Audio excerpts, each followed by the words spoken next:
Township ಅಂತ ಡೆವಲಪ್ಮೆಂಟ್ಗೋಸ್ಕರ ರೈತರಿಂದ ಜಮೀನುಗಳನ್ನು ತೆಗೆದುಕೊಂಡು ಡೆವಲಪ್ ಮಾಡ್ತಿರೋ ವಿಚಾರ ತಮಗೆಲ್ಲ ತಿಳಿದಂಥ ವಿಚಾರವಾಗಿದೆ.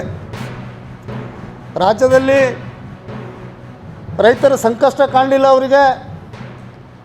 ರಾಜ್ಯ ಸರ್ಕಾರಕ್ಕೆ ಟೌನ್ಶಿಪ್ ಅಂತ ಡೆವಲಪ್ಮೆಂಟ್ ವರ್ಕ್ಗಳು ಕಂಡು ಬಂದು ನಾವು ಕೇಳ್ಕೊಳ್ಳೋದೇನಂತಂದರೆ ಅಲ್ಲಿನ ರೈತರು ವಿರೋಧವಿದ್ದರೂ ಸಹಿತ ಅವರೇ ಸರ್ಕಾರದವ್ರು ಏನು ಹೇಳ್ತಾರೆ ಅಂತಂದರೆ ನಿಮಗೆ 1 ಎಕರೆಗೆ 2.5 ಕೋಟಿ ಸಾಲದೆ ಹೋದರೆ ಇನ್ನೂ ಹೆಚ್ಚಿಗೆ ನಿಮ್ಗೆ ದುಡ್ಡು ಕೊಡ್ತೀವಿ, ಜಮೀನನ್ನು ಕೊಡ್ರಿ ಅಂತೇಳಿ ಒತ್ತಾಯ ಮಾಡ್ತಾ ಇದ್ದಾರೆ.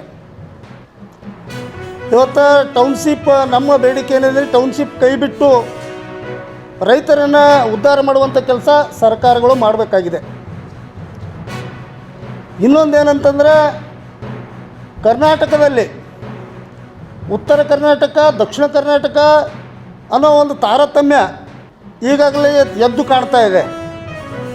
ಉದಾಹರಣೆಯಾಗಿ ಉತ್ತರ ಕರ್ನಾಟಕದಲ್ಲಿ ಜಮೀನುಗಳು ಡೆವಲಪ್ಮೆಂಟ್ಗೆ ಜಮೀನು ಖರೀದಿ ಮಾಡಬೇಕಾದ್ರೆ ದಕ್ಷಿಣ ಕನ್ನಡದವರು ಕೋಟಿ ಲೆಕ್ಕದಲ್ಲಿ ಮಾತಾಡ್ತಾರೆ, ನಮಗೆ ಲಕ್ಷದ ವ್ಯವಹಾರದಲ್ಲಿ ಮಾತಾಡ್ತಾರೆ. ಇದು ಯಾಕೆ ವ್ಯತ್ಯಾಸಗಳ ನಡೀತಾವೆ ನಮಗೆ ಗೊತ್ತಾಗ್ತಾ ಇಲ್ಲ. ನಾವು ಸುಮಾರು ವರ್ಷಗಳಿಂದ ಇದೇ ರೀತಿ ಅನುಭವಿಸ್ತಾ ಬಂದಿದ್ದೀವಿ. ನಮ್ಮ ರೈತರು ಅಖಂಡ ಕರ್ನಾಟಕನ ಸರ್ಕಾರಗಳು ನಮ್ಮ ರೈತರಿಗೆ ಲಕ್ಷದ ವ್ಯವಹಾರದಲ್ಲಿ ಖರೀದಿ ಮಾಡ್ತಾರೆ, ಅಲ್ಲಿ ಕೋಟಿ ಸಾಲದ್ರೂ ಇನ್ನೂ ಹೆಚ್ಚಿಗೆ ಕೊಡ್ತೀವಿ ಅಂತ ಆ ರೈತರಿಗೆ ಹೇಳ್ತಾರೆ. ನಾವು ರೈತರು ಒಂದೇ. ತಾವು ಎಚ್ಚೆತ್ತುಕೊಂಡು ರೈತರ ಜಮೀನು ಡೆವಲಪ್ಮೆಂಟ್ ಜಮೀನುಗಳು ಬೇಕು ಅಂಥ ಫಲವತ್ತಾದ ಜಮೀನುಗಳು ತೊಗೋಬೇಡ್ರಿ. ಮತ್ತು ಮಡ್ಡಿ ಆಗಿರ್ಬೋದು, ಗುಡ್ಡಗಾಡ ಪ್ರದೇಶಗಳಾಗಿರ್ಬೋದು ಅಂಥದ್ದೆಲ್ಲ ತೊಗೊಂಡು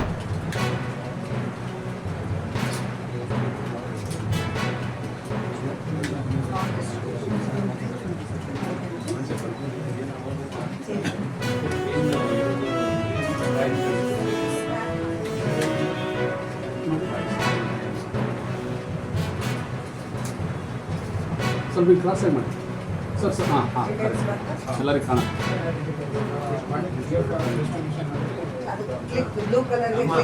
ನೀವು ಕೈಯಲ್ಲಿ ತಗೊಂಡು ಮಾಡಿ ತೋರಿಸಿ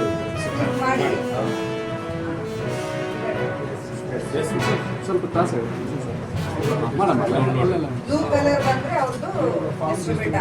ಡಿಸ್ಟ್ರಿಬ್ಯೂಟ್ ಆಗಿ ಸಿಸ್ಟಮ್ ಅಲ್ಲಿ ನಾವು ಅಪ್ಡೇಟ್ ಮಾಡಿದ್ದೀವಿ, ನಾವು ಡಿಸ್ಟ್ರಿಬ್ಯೂಟ್ ಮಾಡಿದ್ದೀವಿ ಅಂತ. ಆಮೇಲೆ ಫಿಲ್ ಮಾಡಿ ವಾಪಸ್ ತಗೊಳ್ತೀವಿ, ಅದನ್ನು ಸಿಸ್ಟಮ್ ಅಲ್ಲಿ ಸ್ಕ್ಯಾನ್ ಮಾಡಿ ಅಪ್ಲೋಡ್ ಮಾಡ್ತೀವಿ. ಅಂದರೆ ಒಂದು ವೋಟರ್ದು ಪ್ರಾಸೆಸ್ ಕಂಪ್ಲೀಟ್ ಆಗುತ್ತೆ. ಬನ್ನಿ ನೀವು ಅಂತ ಅದ್ರ ಬರೀ ಅವರಿಂದ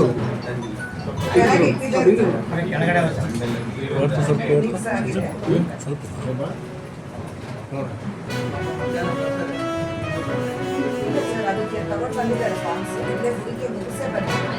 4 ಜನ ಇದ್ದಾರೆ.